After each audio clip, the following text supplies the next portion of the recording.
My name is Jerald Goode. I am the son of Calvin C. Goode.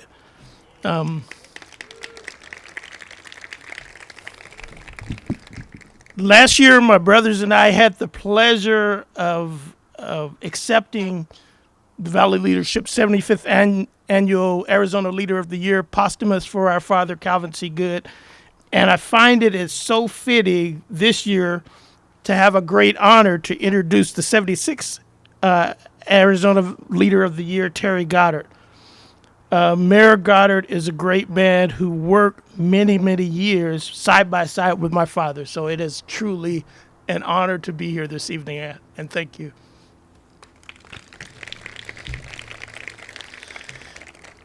A little bit about Mayor Goddard.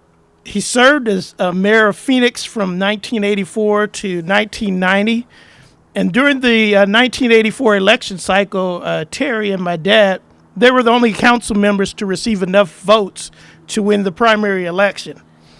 And so that was quite surprising for a first-term mayor running for an office. And as a new member of the city council, Mayor Goddard recalls going to meet with my dad, the veteran, to help him build and navigate through political circles. And I remember he asked my dad, he said, "What techniques for building coalitions and gaining support do you have?" And I'm sure my dad looked at him like this, had his glasses down a little bit and said, "Terry, I don't do that." And he simply said to him, "I look at the issues and I try to do what's right." And so Terry, hold on to those words for many years. So Mayor Goddard, as the video mentioned, was led the reform of the city council from an at-large district where you had to run at large for the whole entire city to a district format where all the city council members would have a voice, all the residents of the city of Phoenix, and that was a great thing. During that time, there was quite a bit of opposition against that. The odds were pretty well stacked against them. It didn't seem like that was going to become a reality. With the support of my dad, of course, and a late campaign ad by the Phoenix Fire and Police Department, the ballot measure won by a narrow 2%. And I'll let Terry tell you about that. The title of that ad, it will remind you of some red hats today, similar with the format of that ad. But I'll let him tell you about that. Mayor Goddard was instrumental in starting and developing the first senior emergency shelter in the state of Arizona, CAS, and it opened its doors in 1985 as a 501c3 nonprofit organization located near downtown. The location was strategic to ensure that the needs were visible to state legislature and future councils. So that was by design. CAS was designed to provide temporary shelter with a triage of services helping those in need to get back on their feet. To date, CAS has provided 45,000 people with over 250,000 nights of shelter.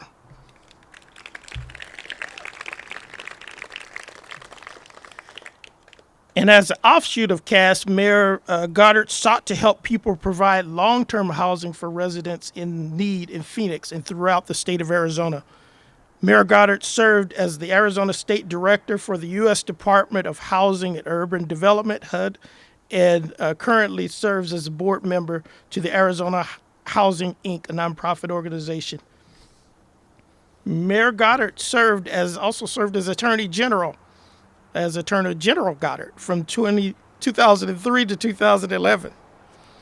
His focus was on cyber crimes, consumer protections, predatory lending, foreclosures, and deceptive advertising. One of the most memorable things during his time was a group called the Senior Sleuths. And this was a group that brought in hundreds of junk mail targeted at defrauding seniors. Attorney General Goddard empowered this group of senior sleuths to go out and contact these companies, listen to their campaigns, and while they're listening to the campaigns, they're recording them. And so what they did, they recorded the campaigns, brought them back to the Attorney General's office, and it led to prosecutions of hundreds of companies. There is so much more. I mean, I could sit here all night talking about Mayor Goddard. So many more things I could talk about him. He was mayor, state director, attorney general, Central Arizona Project president, board member. All these things were appropriate to show his lifelong service that he's provided and still going through the state of Arizona. So he is truly a man deserving to be recognized as Leader of the Year for many, many years. But please join me in welcoming Valley Leadership's 76th Annual Leader of the Year recipient, Terry Goddard.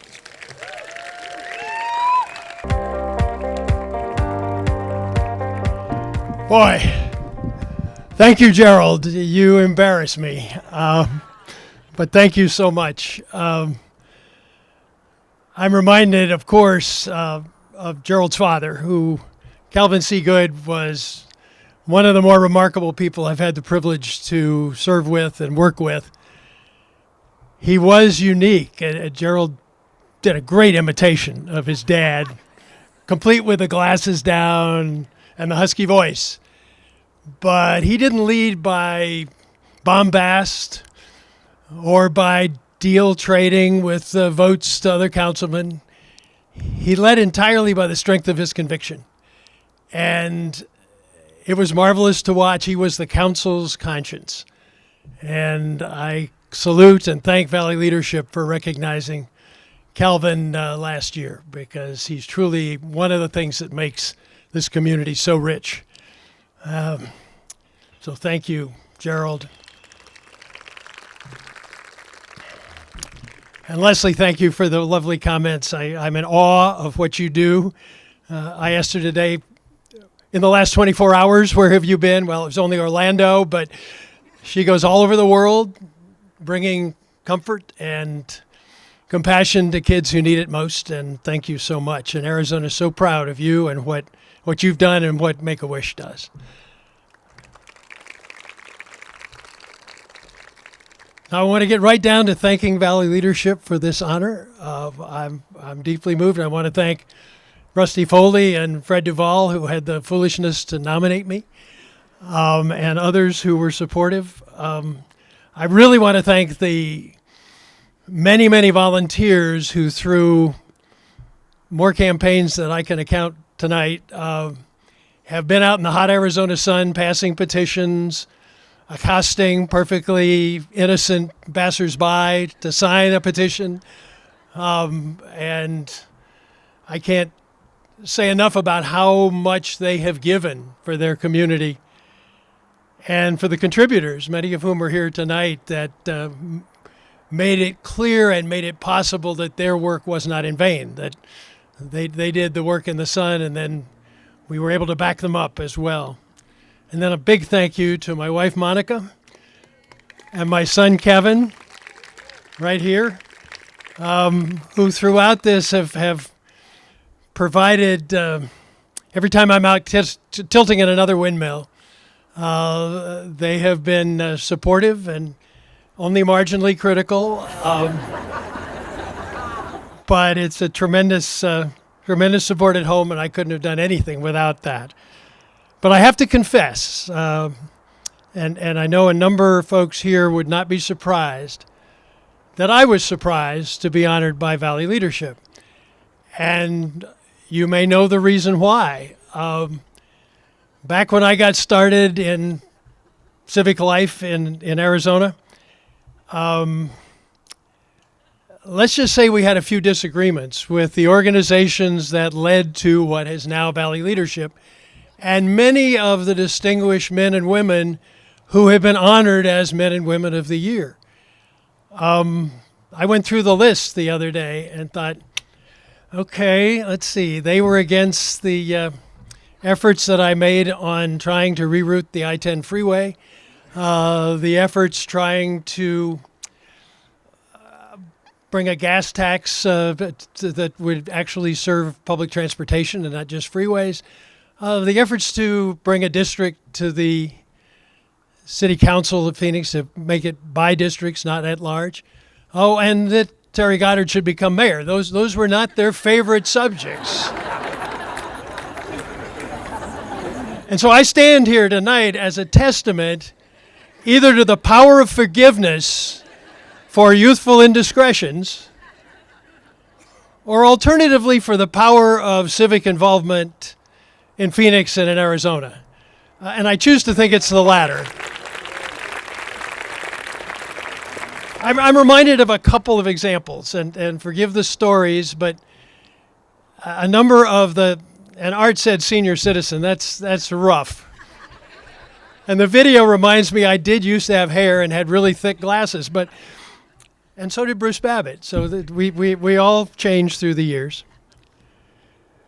But back when I was first running for mayor, and the senior citizens may recall that I campaigned against the powerful few that were, in my judgment, over-controlling of what then was the 10th largest city in the United States.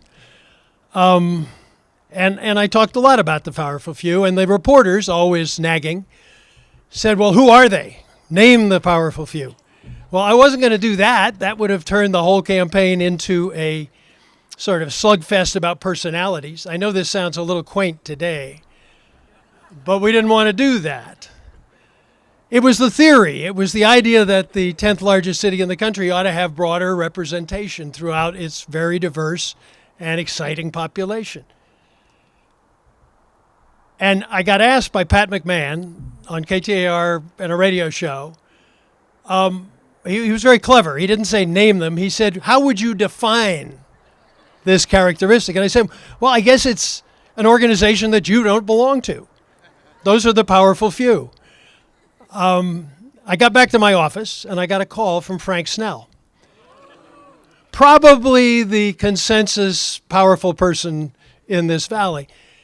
And he said, Terry, I'd never met Mr. Snell. He said, Terry, I just wanted to say I heard the interview, and I thought it was funny, and I thought it was appropriate. And my campaign at that point was in tatters. I thought, well, Mr. Snell, does that mean you're endorsing me? He said, oh, no. But I liked what you had to say. So that's one example of reaching across, if you will, whatever aisle we had. Another is from a gentleman that I know everyone probably here is well versed in, Bill Shover. After a very hard-fought campaign for mayor, I got a framed photograph from Bill showing me in the inaugural parade that we had following the South Mountain School Band. And on the photograph was a sticky note which said, by a vote of 4-3, the editorial board wishes you good luck as mayor.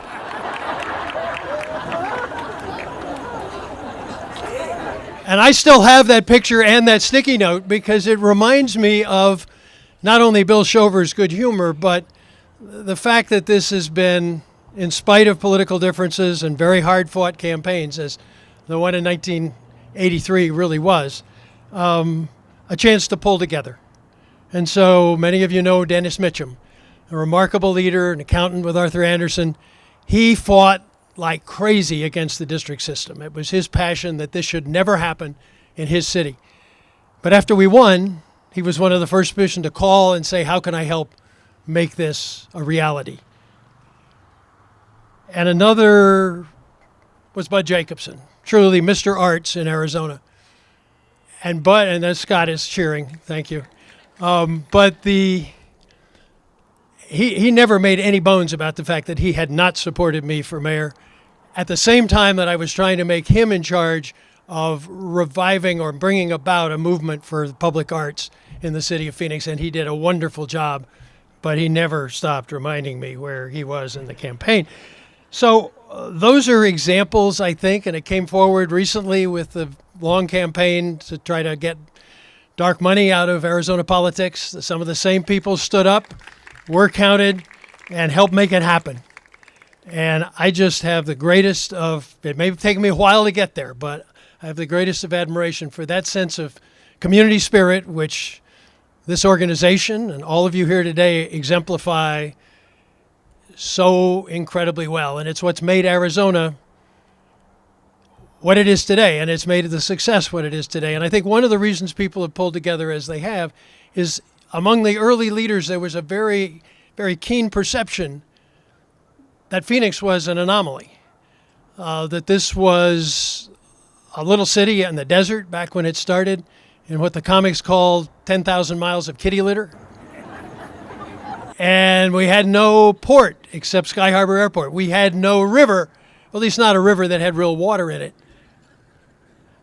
And we had none of those advantages that every other major city in the country has. We had to make it on our own, and we had to do it with civic pride and civic engagement and constant effort. And I think that's one of the reasons why I was fortunate to have people pull together in spite of the fact that we've had so many disagreements. So before I let you go, I have one more thing to say, and it has to do with water. We have a table here from some of the wonderful professionals at the Central Arizona Project. I'm privileged to work with them a lot, and they're doing an amazing job. Literally, the CAP is the lifeline to Central Arizona. And one of the most important reasons why we have been so successful is that we've had a reliable supply of water. When I was mayor in 1985, I got a little quart glass jug that said it was Colorado River water, genuine, pure, unadulterated. I didn't realize at the time how important that was, but the slogan on the label said that your lifeline is online. And for the next 35 plus years, that has happened. The reliable annual supply, CAP prides itself about making the deliveries within the hour that it is promised. And that has supplied the cities and the irrigation districts and the tribes of Central Arizona with life-giving water at large quantities. I have to say that that whole lifeline is in jeopardy. And we need to know it, and we need to accept it, because the Colorado River's in trouble. What was a flowing stream that everybody thought had plenty of water for the growth of the West now is about 2/3, maybe even less, of its capacity when it was flowing at its best, and the demand has grown. And we're in the middle of a 1,000-year drought, a millennial drought, 25 years and counting, which we've never seen the like of in 1,000 years. So there's a big challenge to all of us, and I think there's a reluctance, especially in the business community, to admit it. We don't want to say it's in trouble because we know there'll be a headline in the New York Times the next day that says Arizona's running out of water. But the truth is, and the thing we have to confront them with, is that we're doing the best job of long-range water planning in the country. And I want the New York Times or anybody else who puts a front-page story about us running out of water to show us their 100-year plan for future water. They can't do it. They don't have one. But we do. And so the challenge, and you heard me quote Mo Udall a minute ago, Arizona has plenty of water, but it's the wrong places and it comes at the wrong time. Unfortunately, there's a lot of truth to that. But now it's our job to figure out how to move it, how to save the floodwater, how to move the others from where it is now to where it's most needed, to reach those agreements. We can do it. The water is there with conservation, with constant effort. The cities are stepping up now and doing a great job. But we've got to admit we have a problem before we can solve it. So I just stipulate to you today, this is the group that needs to step up now and say, where is our next drop coming from? How are we going to do the better job? And thank you so much for listening to my rant on water, but it's really, really important. Thank you, Valley Leadership.